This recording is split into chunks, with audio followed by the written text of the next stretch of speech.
মেয়ে মানুষ কতই না, বুঝলেন না?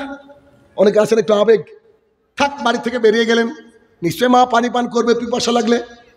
তার মা 2 দিন যাবৎ পানি পান করেনি, অবস্থা খারাপ, নাজেহাল, মারা যাওয়ার উপক্রম। তাই সে 2 দিন পর বাড়িতে যখন ফিরলো, মায়ের অবস্থা দেখে, মা কি ব্যাপার, পানির গ্লাস, তুমি কি পানি পান করোনি নাকি?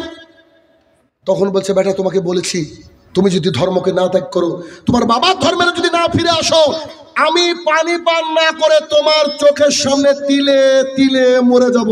তুমি কি চাইছো বলো?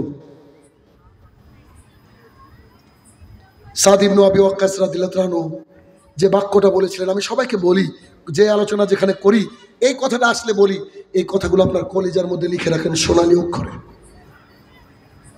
সাদ ইবনে আবি ওয়াক্কাস রাদিয়াল্লাহু আনহু তিনার মাকে তিনি বলছেন, আম্মা জান, আল্লাহ সুবহানাহু ওয়া তাআলা যদি আপনার মধ্যে 100টা জান দিয়ে দেয়, বুঝেন একটু, আপনার মতো যদি আমাকে আল্লাহ 100টা মা দেয়, যাকে আমি খুব ভালোবাসি, হাদিসে না এটা, 100টা জান দেওয়ার কথা হাদিসে আসছে, আমি বোঝানোর জন্য, আপনার মতো যদি আল্লাহ তাআলা আমাকে 100টা মা দান করে, 100টা আপনার মতো যাকে আমি খুব ভালোবাসি, কলিজা দিয়ে ভালোবাসি, নিজের চেয়ে বেশি ভালোবাসি, আমার মা যদি একে একে একে একে 100টা মা মারা যায়, তবু আমি দ্বীন ইসলামকে ত্যাগ করব না।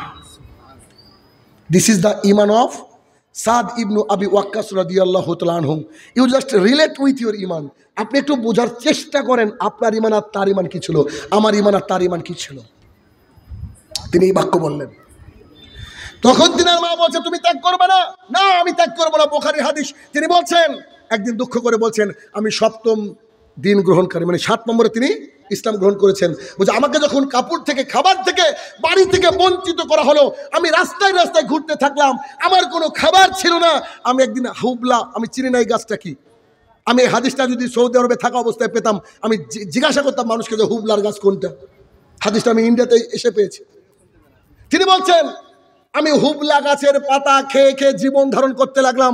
একদিন মাঠে গিয়ে যখন পায়খানা করলাম, মলত্যাগ করলাম, যেমন করে ছাগলে মলত্যাগ করে, আমার মলত্যাগটা ওই রকম ছিল, খাওয়ার অভাবে। সাদ ইবনে আবি ওয়াক্কাস রাদিয়াল্লাহু তাআলা, কথাকে বুঝাতে পেরেছি? হে আমার প্রতিপালক, এতক্ষণ তোমার জাতিকে জাগানোর চেষ্টা করলাম, জানি না তারা ঘুম ভাঙবে কিনা। আল্লাহ